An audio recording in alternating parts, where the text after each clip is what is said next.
আসসালামু আলাইকুম। আপনারা সবাই কেমন আছেন? ভালো আছেন? আজকে আমাদের ছোট সংসারে আমি ছোট মাছ রান্না করছি। এই দেখেন 12 মিশালো মাছ নিয়েছি, পেঁয়াজ নিয়েছি, কাঁচামরিচ নিয়েছি, এখানে আলু একটা আর সাথে তরই নিয়েছি। সব কড়াইয়ের মধ্যে দিয়ে সুন্দরভাবে পেঁয়াজ মরিচ এবং তরকারি দিয়ে সুন্দরভাবে মাখিয়ে নিলাম।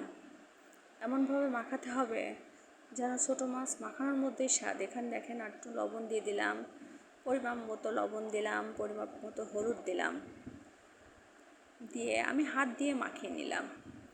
আপনারা কিছু মনে করেন না যে হাত দিয়ে কেন, ছোটো মাছ রান্না হাত দিয়ে মাখালে যে কী স্বাদ।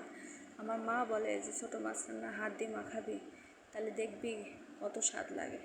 সে থেকে আমি ছোটো মাছ রান্না হাত দিয়ে মাখাই। আমার ছোটো মাছ রান্না আমার বাসায় সবাই খেয়ে প্রশংসা করে। সুন্দরভাবে মাখাতে হবে। ছোটো মাছ খুব পুষ্টিকর খাবার, এটা আমার বাচ্চারা খুব খায়। আমার দুটো বাচ্চা ছোটো মাছ রান্না এত ভালো পছন্দ করে, আপনাদের বলে বোঝাতে পারবো না। আপনাদের সাথে ছোটো ছোটো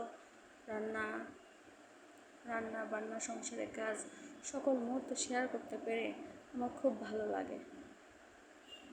তারপরে এখন তেল দিয়ে দেব, তেল দিয়ে আর একটু ভালোভাবে মাখিয়ে নেব।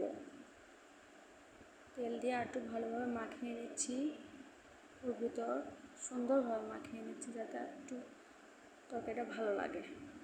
এখন মাছগুলো দিয়ে একটু ভালোভাবে নেড়ে চেড়ে তার ভিতর পানি দিয়ে দেব।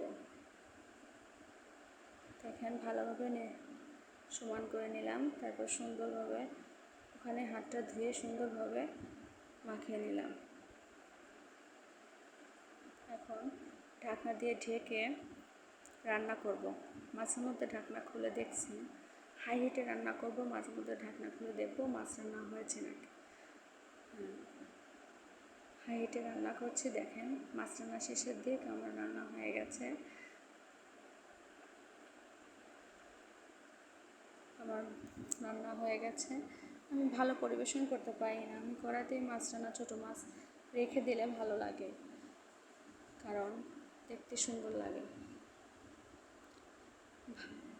আমি ছোটো মাছ সহজ উপায়ে রান্না করলাম। আমাদের ছোট্ট সংসার চ্যানেলটি ভালো লাগলে সাবস্ক্রাইব করে আমাদের পাশে থাকবেন, লাইক কমেন্ট শেয়ার করে পাশে থাকবেন।